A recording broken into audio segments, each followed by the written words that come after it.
Goeiemôre, wat 'n wonderlike voorreg om weer vanmôre met u te kan praat.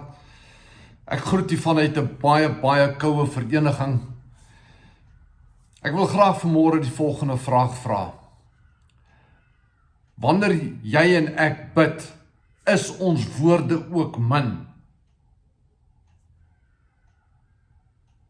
En liewe mens, neem asseblief kennis, ek praat eers met myself. Jy sien Prediker 5 vers 1 sê vir ons, wees nie haastig met jou mond nie, en laat jou hart nie gou 'n woord uitbring voor die aangesig van God nie. Want God is in die hemel en jy is op die aarde. Daarom moet jou woorde min wees. Jy sien, liewe mens, so baie keer maak ons beloftes aan die Here in ons gebedslewe. En net miskien kom ons daardie beloftes nie na nie.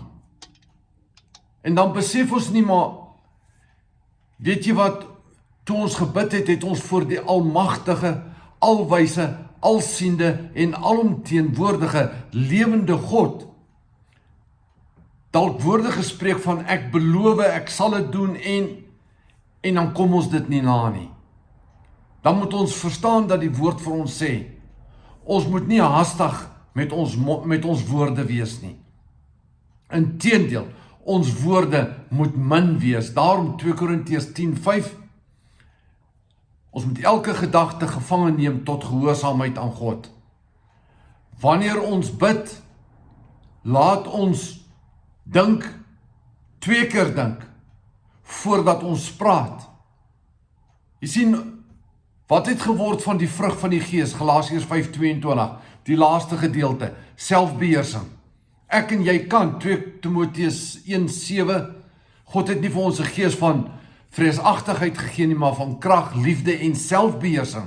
Ek en jy kan met selfbeheersing optree. Ek en jy is veronderstel om met selfbeheersing op te tree. Ons moet daardie vrug van die Gees, moet ons gaan water gee, sodat ons met selfbeheersing kan optree, selfs in ons woorde wat ons spreek. Dis die dat Matteus 6:7 vir ons sê, en as julle bid, gebruik nie 'n ydelle herhaling van woorde soos die heidene nie, want hulle dink dat hulle deur baie woorde verhoor sal word. Hier sien ons baie duidelik, wie is die mense, en ek sê dit met groot respek, wat net babbel en praat en dit hou net nie op nie.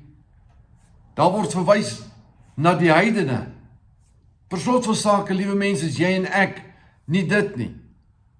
Ons is kinders van die Here, daarom moet ons optree ooreenkomstig die woord van God, met selfbeheersing en dat daar orde sal wees. Selfs in jou gebedslewe moet daar orde wees. Jakobus 4:7, onderwerp jou aan God, weerstaan die duiwel en hy sal van jou al wegvlug. Ons begin nie net sommer geestelike oorlogvoering te doen nie. Nee, ons moet ons eers onderwerp aan die Here in ons gebedslewe. Dan doen ons geestelike oorlogvoering en dan kom die belofte. Dan sal, waar die woordjie sal gebruik word, is dit 'n belofte, sal die vyand van jou af wegvlug. Wat 'n wonderlike wete om dit te weet dat dis 'n belofte.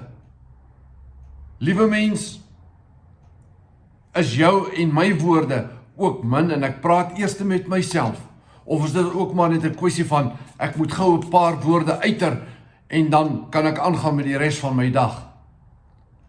Dink voordat ons praat. Dink voordat ons bid. Dis wat die woord ons leer. Dit bly net jou en my persoonlike keuse. Baie dankie dat jy vandag na my geluister het. Shalom.